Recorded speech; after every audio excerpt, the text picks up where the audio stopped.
Bapak Ibu saya hormati, besok Pak ya, besok di hari kiamat ada orang yang melakukan pelanggaran atau melanggar janji atau melanggar perjanjian antara dia dengan Allah. Karena dia melanggar perjanjian antara dia dengan Allah, justru tidak dimasukkan ke dalam neraka Pak, malah dimasukkan ke dalam surga. Ini hadis diriwayatkan oleh Imam Bukhari dari sahabat Abu Hurairah. Rasul sallallahu alaihi wasallam, hadisnya panjang. Saya cuplik sebagian saja. Hatta idza aradallahu rahmatan man arada min ahlin nar amarallahu al malaikata an yukhriju man kana ya'budullah fayukhrijunahum wa ya'rifunahum bi asaris sujud wa harramallahu 'alan nari an ta'kula atharas sujud fayakhrujuna minan nar fa kullu ibni adam ta'kuluhun naru illa atharas sujud. Jadi besok Pak,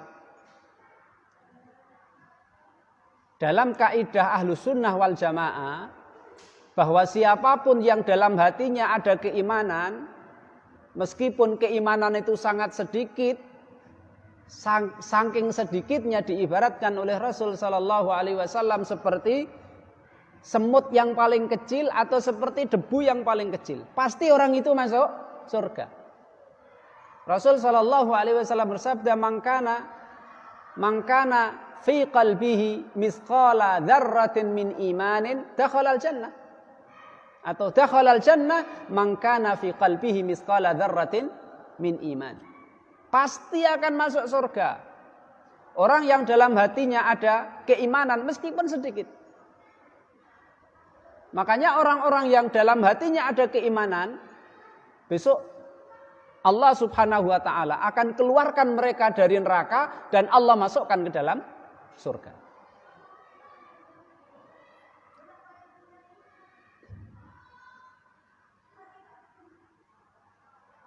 Ketika Allah Subhanahu wa taala mengeluarkan mereka dari neraka dan mereka kelihatan Pak, ada tandanya.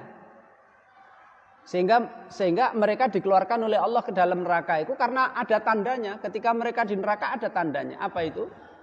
Bahwa neraka tidak akan membakar atharus sujud. Ya. Anggota-anggota badan yang biasa kita gunakan untuk sujud ini tidak terbakar. Jidat enggak terbakar. Badannya terbakar, tapi jidat enggak terbakar karena ini dipakai untuk sujud. Telapak tangan enggak terbakar, tapi tangannya yang lain kebakar. Lututnya enggak kebakar karena ini dipakai untuk sujud.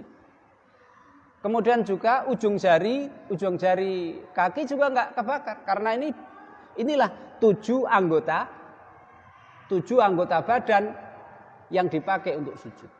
Jidat, Rasul SAW ketika menyebutkan jidat, ya kan, dahi, Rasul sambil menunjuk hidung Pak ya. Karena jidat nempel, hidung juga harus nempel. Jadi besok itu ada orang kebakar tapi jidat sama hidungnya orang kebakar. Itu karena ini biasa dipakai untuk anggota-anggota sujud, tidak akan dibakar oleh api neraka. Fayakhrujuna minan nari qadim tahashu. Maka mereka dikeluarkan dari neraka. Dan mereka dalam keadaan gosong kebakar. Fayusabbu alaihim ma'ul hayah.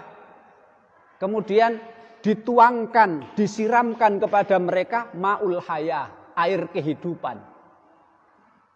Fayambutuna kama tambutul habbatu fi hamilis sail. Kemudian badan mereka menjadi bagus, menjadi pulih kembali. Summa yafrughullahu minal qada'i bainal ibad. Kemudian dimasukkan mereka Allah masukkan ke dalam surga. Jadi Pak, sing kafir wis ndok neraka, di neraka, sing orang mukmin, orang yang beriman semuanya sudah masuk surga. Bahkan yang terakhir masuk surga di dalam neraka yang hatinya ada keimanan sudah Allah keluarkan, kemudian Allah semuanya sudah masukkan ke dalam surga. Wa yabqa rajulun, tinggal satu yang terakhir ini. Tinggal satu orang yang terakhir. Wa yabqa rajulun bainal jannati wan nar, tinggal satu. Sudah Allah Subhanahu wa taala angkat dari neraka, kemudian sudah disiram dengan air kehidupan, pulih badannya kembali, tapi Allah belum memasukkan ke dalam surga. Wa huwa akhiru ahlin nari dukhulan al jannah. Dia adalah penduduk neraka yang terakhir nantinya akan dimasukkan ke dalam surga. Muqbilun biwajhihi qibalan nar. Saat itu ketika dia berada di antara surga dan neraka, Pak, mukanya ini masih menghadap ke neraka. Mukanya ini masih menghadap ke neraka. Kemudian dia berkata kepada Allah, "Ya Rabb, isrif wajhi anin nar. Qad qasyabani rihuha wa ahrakani dzakauha." Ya Allah, saya minta palingkanlah mukaku ini supaya tidak menghadap ke neraka, palingkan supaya menghadap ke surga. Ya. Panasnya mampu membakar diriku. Fayaqulu, kemudian Allah Subhanahu wa taala berfirman, "Hal asaita in fu'ila dzalika bika antas ala ghaira dzalik?" Wahai hambaku, kalau keinginanmu itu saya kabulkan, ya, akan saya kabulkan keinginanmu itu, tapi kamu harus berjanji tidak minta yang lain. Fayaqulu la wa izzatika, ya Allah, saya tidak akan minta yang lain. Saya hanya minta supaya mukaku palingkanlah supaya menghadap ke surga. Ini kan perjanjian, Pak. Kalau Allah mengatakan, kalau kamu tidak minta lagi, akan saya beri. Dia mengatakan, ya, saya berjanji, saya tidak minta yang lain lagi. Fayu'tillahu ma yasha'u min ahdin wa mitsaqin fayasrifullahu wajhahu 'anin nar. Setelah perjanjian ini, Allah palingkan mukanya sehingga menghadap ke surga. Fa idza aqbala bihi 'alal jannah. Ketika sudah menghadap ke surga, ra'a bahjataha sakata masya'a an yaskuta. Melihat indahnya surga, Pak, dia sampai terdiam, enggak bisa ngomong apa-apa, saking takjubnya, saking luar biasanya surga. Dia nggak bisa ngomong apa-apa, saking indahnya surga. Diam dia. Tapi ternyata dia melanggar perjanjian, Pak. Summa qala ya Rabbi qaddimni ila babil jannah. Ya Allah, ya, mbok saya ini digeser supaya maju dekat ke pintu surga. Sudah di depan pintu surga saja, ya Allah, saya mau. Fayaqulullahu lahu alaisa qad a'taital uhuda wal mawasiqa alla tas'ala ghairal ladzi kunta tas'al. Wahai hambaku, bukankah kamu sudah berjanji bahwa aku Allah akan memalingkan mukamu dari neraka sehingga menghadap surga? Syaratnya kamu enggak minta lagi, enggak minta apa-apa. Ternyata sekarang kamu melanggar janji, kamu minta lagi supaya didekatkan ke surga. Allah bersabda, Allah berfirman lagi, Pak. Mau enggak kamu janji lagi? Kamu tidak akan minta apa-apa lagi setelah saya turuti keinginanmu, yaitu saya dekatkan kamu ke pintu surga. Dia mengatakan, saya janji ya Allah, saya tidak minta apa-apa lagi, asalkan engkau dekatkan aku ke pintu surga.